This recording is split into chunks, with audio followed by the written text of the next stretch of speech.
నమస్కారం. ఇవాళ మనం జేమ్స్ హెరియట్ రాసిన ఏ ట్రయంఫ్ ఆఫ్ సర్జరీ అనే ఒక సరదా కథ గురించి కొంచెం లోతుగా మాట్లాడుకుందాం. అవును, ఇది చాలా ఆసక్తికరమైన కథ.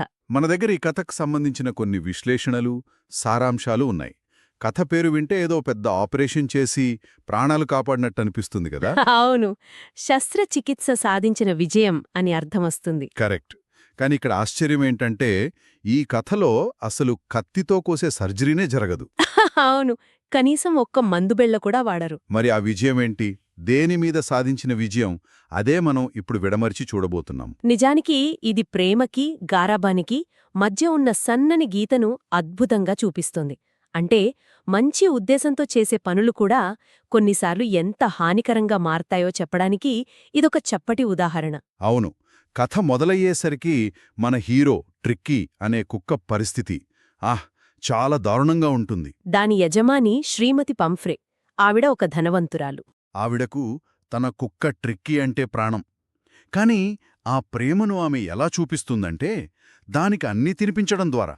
అవును, మన దగ్గరున్న వివరాల ప్రకారం ట్రిక్కీ చూట్టానికి ఉబ్బిన సాసేజ్లాగా కాళ్ళు అతికించినట్టు ఉండేదట. ఓ, కళ్ళు ఎర్రగా నీరసంగా ఉండేవి. నాలుగు ఎప్పుడూ బయటపెట్టి రొప్పుతూ ఉండేది. సరిగ్గా చెప్పారు. ఇక్కడ మనం ఆలోచించాల్సింది శ్రీమతి పంప్రే గురించి. ఒక పెంపుడు జంతువుని ప్రేమించడం వేరు, దాన్ని ఇలా అనారోగ్యం పాలు చేయడం వేరు. నిజమే. దీని వెనుక సైకాలజీ ఏముంటుందంటే చాలాసార్లు మనుషులు తమ ఒంటరితనాన్ని, తమ ప్రేమను పంచదానికి ఒక ఆధారం వెతుక్కుంటారు. పంఫ్రే విషయంలో ఆ ఆధారమే ట్రిక్కీ. అంటే తనకున్నదంతా ఆ కుక్కే కాబట్టి. అవును, ఆ ప్రేమను ఎలా చూపించాలో తెలియక ఆహారం రూపంలో చూపిస్తూ ఉంటుంది. ఇదొక రకమైన ప్రొజెక్షన్ అన్నమాట. అంటే తన దృష్టిలో ఎక్కువ ఆహారం పెట్టడమే ఎక్కువ ప్రేమ చూపించడం.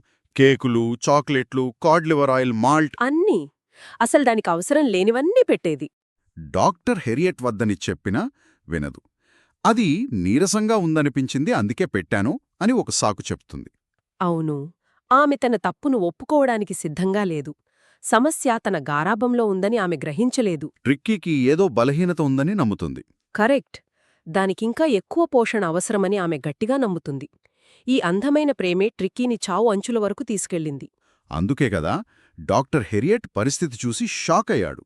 ఆమెకి ఎన్నిసార్లు చెప్పినా ఆహారం తగ్గించదని ఆయనకు అర్థమైపోయింది. అందుకే ఒక కఠినమైన నిర్ణయం తీసుకున్నాడు. ఏంటది?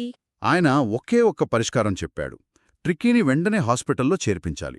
కనీసం ఒక పక్షం రోజులు నా పర్యవేక్షణలో ఉండాలి. ఈ మాట వినగానే శ్రీమతి పంఫ్రే దాదాపు స్పృహ తప్పిపోయినంత పనిచేసింది. తన కుక్క తనను చూడకుండా ఒక్కరోజు కూడా ఉండలేదని ఆమె బాధ. కాని హెరియట్ చాలా కఠినంగా చెప్పాడు, ఇది ఒక్కటే మార్గం, లేకపోతే కుక్కను కాపాడుకోలేమని. అవును, అప్పుడు ఆమె ఒప్పుకోక తప్పలేదు. ఆ సీన్ చాలా నాటకీయంగా ఉంటుంది. ట్రిక్కీని కారులో ఎక్కిస్తుంటే ఇంట్లో పనివాళ్లందరూ దాని వస్తువులు తీసుకురావడానికి పరుగులు పెడతారు. దాని పరుపులు, బొమ్మలు, రబ్బర్ రింగులు, రకరకాల గిన్నెలు, ఒక చిన్న కుక్క కోసం కారంతా నింపేస్తారు. ఆ దృశ్యం శ్రీమతి పంఫ్రే జీవనశైలికి, ఆమె ఆలోచనా విధానానికి అద్దం పడుతుంది. ఎలా? ఆమె దృష్టిలో ఒక సమస్యను పరిష్కరించాలంటే దానికింక ఎక్కువ వస్తువులు లేదా సౌకర్యాలు జోడించాలి, కాని ఉన్నదాన్ని తగ్గించడం లేదా క్రమశిక్షణ పాటించడం కాదు. సరే, డాక్టర్ ఆ కుక్కను హాస్పిటల్కి తీసుకెళ్లాడు. అక్కడ అతను వాడిన ట్రీట్మెంట్ ఏంటి? ఏమన్నా స్పెషల్ మందులు వాడా? అస్సలు వాడలేదు. మరే ఇంజెక్షన్లు? అవేమీ లేవు. అదే అసలు మాజా. ఆయన వాడిన ట్రీట్మెంట్ చాలా సింపుల్. మొదటి 2 రోజులు ట్రిక్కీకి తినడానికి ఏమీ పెట్టలేదు. ఏమీ పెట్టలేదా? లేదు, కేవలం నీళ్లు మాత్రమే ఇచ్చాడు. ఆస్పత్రిలో ఉన్న మిగతా కుక్కల మధ్య దాన్ని వదిలేశాడు. ఓ, మొదటి 2 రోజులు అది కనీసం కదలకుండా ఒకచోట పడుకుంది. అంటే నో ఫుడ్, ఓన్లీ వాటర్. శ్రీమతి పంఫ్రేకి విషయం తెలిస్తే గుండె ఆగిపోయేదేమో. ఖచ్చితంగా. కాని అదే సరైన వైద్యం. ఆ తర్వాత 3వ రోజు నుంచి ట్రిక్కీలో మార్పు రావడం మొదలైంది. ఇతర కుక్కలు భోజనం కోసం పరిగెడుతుంటే వాటి అరుపులు విని ఇది కూడా నెమ్మదిగా బయటకొచ్చింది. ఆహా. వాటితో పాటు ఇది కూడా తన గిన్నె దగ్గరకు వెళ్ళింది. అక్కడ హెరియట్ దానికి కొంచెం ఆహారం పెట్టాడు. అప్పుడేం జరిగింది? అది తన ఆహారం తినేసి ఇంకా ఆకలిగా ఉండటంతో మిగతా కుక్కల గిన్నెలను కూడా నాకడం మొదలుపెట్టింది. అంటే ఆకలి విలువ తెలిసిందన్నమాట. కరెక్ట్. ఆ రోజునుంచి ట్రిక్కీ జీవితం మారిపోయింది. ఇంట్లో అడిగినప్పుడల్లా దొరికే ఖరీదైన ఆహారం కాదు, ఇక్కడ మిగతా కుక్కలతో పోటీపడి పరిగెత్తి తన వాటాకాను సంపాదించుకోవాలి. అంటే ఇక్కడ చికిత్స మందు కాదు, ఆ వాతావరణం, ఆ క్రమశిక్షణ. అవును, ఒక రకంగా చెప్పాలంటే దానికి మందులతో కాదు, దాని సహజమైన ప్రవృత్తిని బయటకు తీసుకురావడం ద్వారా నయం చేశారన్నమాట. కుక్కలా బతకడం నేర్పించారు. ఎగ్జాక్ట్లీ. వ్యాయామం, సమతుల్య ఆహారం, ఇతర జంతువులతో సామాజిక జీవితం ఇవే దాన్ని కాపాడాయి. ఇది మనుషులకు కూడా వర్తిస్తుంది కదా. నిస్సందేహంగా. మనల్ని మనం అతిగా గారాబం చేసుకుని శారీరక శ్రమ లేకుండా చేస్తే వచ్చే అనారోగ్యాలకు అసలైన మందు జీవనశైలి మార్పే. నిజమే. అయితే ఇక్కడితో కథ అయిపోలేదు. ట్రిక్కీ కోలుకుంటున్న విషయం తెలిసి శ్రీమతి పంఫ్రే ఊరుకోలేదు కదా. ఊరుకోలేదు. తనవంతుగా సహాయం చెయ్యాలని చూసింది. ఎలా? నవ్వుతూ. తన కుక్క ఆపరేషన్ తర్వాత నీరసించిపోతుందని ఆమె ఊహించుకుని దానికి బలం కోసం రోజుకు 2 డజన్ల తాజా గుడ్లు పంపించడం మొదలుపెట్టింది. వామ్మో! మరి డాక్టర్ హెరియట్ వాటిని ట్రిక్కీకి ఇచ్చాడా? లేక ఏం చేశాడు? అక్కడే కథ సరదాగా మారుతుంది. ట్రిక్కీకి అంత ప్రోటీన్ అవసరం లేదని హెరియట్కు తెలుసు. ఓకే. అందుకే అతను, అతని భాగస్వాములు ఆ గుడ్లను తమ బ్రేక్ఫాస్ట్గా తినడం మొదలుపెట్టారు. భలే! రోజుకు 2 గుడ్లతో వాళ్ళకి పండగే పండగ. అవును. అంటే ట్రిక్కీ పేరు చెప్పి వీళ్ళందరూ పార్టీ చేసుకున్నారన్నమాట. ఇది చాలదన్నట్టు ఇంకా ఏవో పంపింది గదా. పంపింది. ట్రిక్కీ రక్తం వృద్ధి చెందాలని వైన్ బాటల కంపింది. Oh my god! దాంతో డాక్టర్లకు భోజనానికి ముందు, భోజనం తర్వాత వైన్ తాగే అద్భుతమైన అవకాశం దొరికింది. హెరియట్ సరదాగా అంటాడు, అవి మాకు ఎంతో సంతోషాన్నిచ్చే రోజులు అని. చివరికి బ్రాండీ కూడా పంపింది గదా. అవును, ట్రిక్కీ ఆరోగ్యాన్ని మరింత మెరుగుపర్చాలని బ్రాండీ కూడా పంపింది. ఇది కొంచెం అన్యాయంగా అనిపించినా ట్రిక్కీ మంచి కోసమే కదా ఇదంతా చేసింది. ఖచ్చితంగా. ఈ భాగం కథకు హాస్యాన్ని జోడించినా ఒక ముఖ్యమైన విషయాన్ని చూపిస్తుంది. అదేంటి? శ్రీమతి పంఫ్రే సమస్య యొక్క మూలాన్ని ఇంకా ఎంతమాత్రం అర్థం చేసుకోలేకపోయింది. ఆమె దృష్టిలో పరిష్కారం ఎప్పుడూ ఇంకా ఏదైనా ఇవ్వడంలోనే ఉంది, తగ్గించడంలో కాదు. హాహా, అంటే తన పద్ధతిని మార్చుకోకుండా? అవును, బయటనుంచి గుడ్లు, వైన్ రూపంలో పరిష్కారాలను పంపడానికి ప్రయత్నిస్తోంది.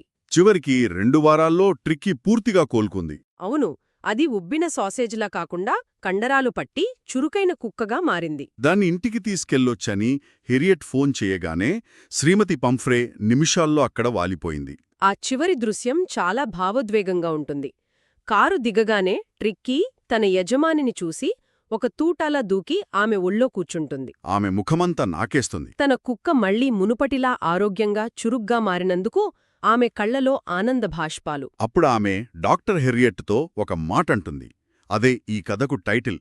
ఓ మిస్టర్ హెరియట్, ఇది నిజంగా శస్త్రచికిత్స సాధించిన విజయం అంటుంది. ఇక్కడే అసలు వ్యంగ్యం పతాక స్థాయికి చేరుకుంటుంది. ఎందుకని? నిజానికి అక్కడ ఎలాంటి శస్త్రచికిత్స జరగలేదు.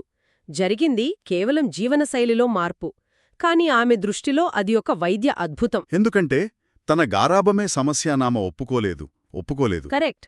దాన్ని ఒక పెద్ద జబ్బుగా, దానికి జరిగిన చికిత్సను ఒక సర్జరీగా ఊహించుకుంటే తన తప్పును కప్పిపుచ్చుకోవచ్చు. సమస్యను బయట వెతకడం సులభం కదా. అంటే ఆమెకు నిజం తెలియదు అన్నదానికన్నా ఆమె ఆ నిజాన్ని అంగీకరించడానికి ఇష్టపడదు. సరిగ్గా అదే. మొత్తం మీద మనం ఈ కథ నుంచి ఏం నేర్చుకోవచ్చు?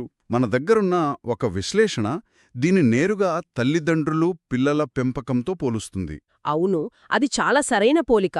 ధనవంతులైన తల్లిదండ్రులు తమ పిల్లలను ప్రేమ పేరుతో అనవసరమైన సౌకర్యాలతో, ఖరీదైన వస్తువులతో ముంచెత్తడం లాంటిదే ఇది. అతిగారాబం.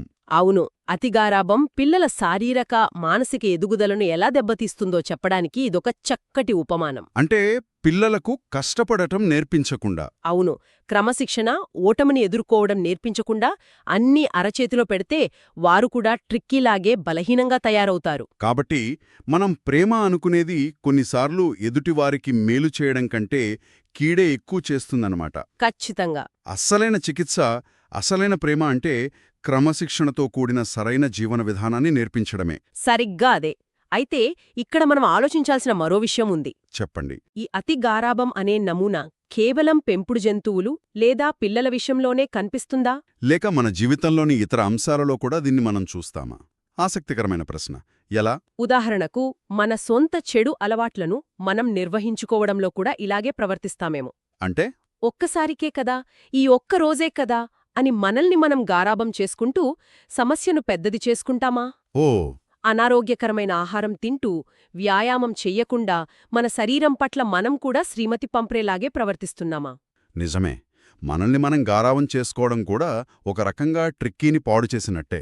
ఇంకో కోణంలో చూస్తే, ఒక సంస్థ తమ అత్యంత విలువైన ఉద్యోగులతో ప్రవర్తించే విధానంలో కూడా ఇలాంటి ధోరణి ఉండవచ్చా? అంటే వాడికి అన్ని సౌకర్యాలు కల్పిస్తూ. అవును.